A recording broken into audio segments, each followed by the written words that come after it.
Nihayet Hazreti Muhammed'in hayatını anlatacağız. Aydınlattığı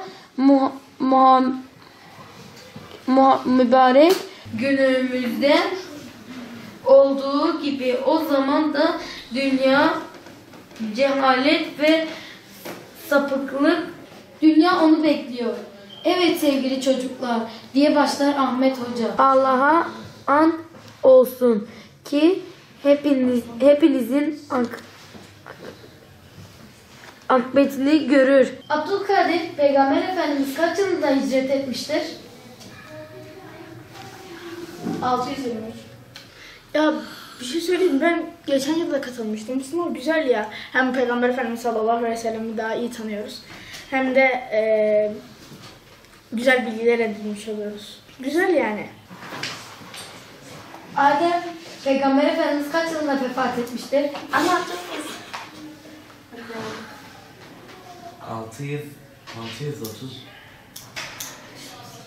632. Peygamber Efendimizin annesinin adı ne? Amine. Peki babasının adı nedir? Abdullah. Peygamber Efendimizin babası Abdullah. Peygamber Efendimizin annesinin Peygamber Efendimiz'e hamileyken vefat etmiştir. Peygamber Efendimizin sallallahu aleyhi ve sellem Medine'ye İslam'ı tanıtması için gönderdiği elçi kimdir? Ben söyleyeyim. Musab bin Ümeyr. Her yaz tatilinde soluğu dedesi Ahmet Hoca'nın köyünde alıyordu. Bahçeli pınarların geçtiği küçük şirin bir köydü. Hasanköy'e gelir gelmez kendisi gibi yaz tatilinin köyde yakınlarının arasında hele Ahmet Hacc'ın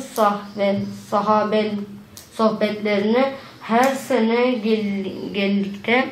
Arkadaşlar benim aklımda kitaptan kalan bir şeyler oldu. Sizinle paylaşayım. Hazreti Muhammed'in annesi Amine Ebva köyünde Hazreti Abdullah'ı mezarını peygamberimize göstereceği zaman vefat etmişti. Sonra Hazreti Peygamber 571 yılında doğup 632'de vefat etti. Evet arkadaşlar, kitapta bazı şeyler aklıma kaldı. Peygamber Efendimizin dünyaya gelişiyle ilgili. Peygamber Efendimiz sallallahu aleyhi ve sellem dünyaya geldiğinde bazı bildiğiniz gibi mucizeler ortaya çıkmıştır. Bunlardan biri de Peygamber Efendimiz doğmadan 40 gün önce yaklaşık Ebrehe'nin büyük ordularıyla, filleriyle Kabe'ye saldırmasıydı. Evet, fillerin Kabe'nin önünde diz çökmesi ve ne yaparlarsa yapsınlar Kabe'nin üzerine, yani Kabe'yi yıkamamalarından dolayı yıkamamıştır. Özellikle bu olayla ilgili de Fil suresinde hepimizin bildiği gibi sonra evabil kuşları geliyor.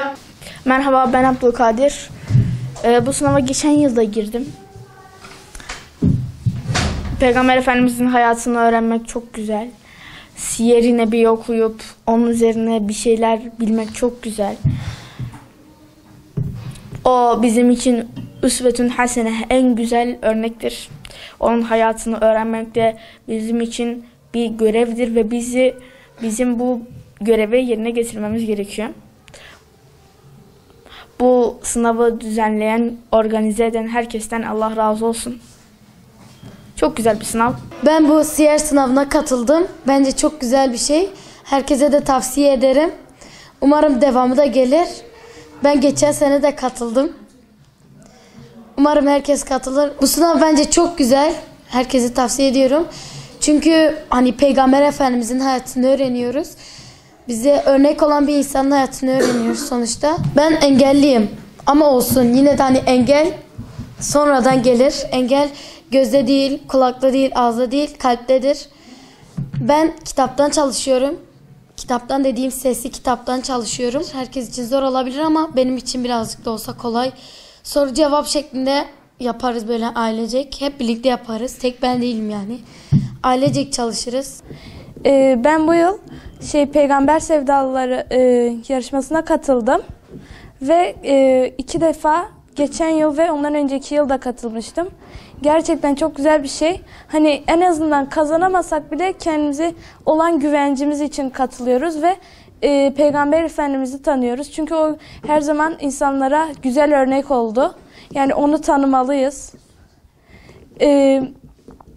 Peygamber Efendimiz gerçekten yani bu gibi böyle sınavlar olması çok güzel bir şey. Ben katılmaktan gerçekten çok seviyorum katılmayı böyle şeylere. Ki katıldım da zaten. Hani Peygamber Efendimizin hayatını öğrenip geçmişte hani nasıl olmuş, ne şeyler olmuş onu öğrenmek lazım. Onu tanımak lazım. Onun kişiliğini, özelliklerini falan bilelim ki biz de ona göre hani onun davranışlarına göre yapalım. Hani o her zaman iyi bir insandı zaten. Peygamber Efendimizin hayatını öğrenmek çok güzel bir şey. Ben girmeden önce çok mutlu, çok sevindim. Çünkü onun nasıl biri olduğunu, onun övgülerini, yani onun hakkında bilgiler edineceğim için çok mutluydum. Ve şimdiden katılacaklara da çok başarılar diliyorum. Ama ilk başta sınava hazırlanırken tabii biraz yani yardım aldım, dinledim, okudum. Öyle hazırlandım ama çok güzel bir şeydi. Bir daha olsa yine katılırım. Sınav gününü heyecanla bekliyorum ve orada çok başarılı olacağımı düşünüyorum. Ve bir de umre hakkım olmasını çok istiyorum. Umre'ye gidip Peygamber Efendimiz kutsal yerlerini, gittiği yerleri görmek istiyorum.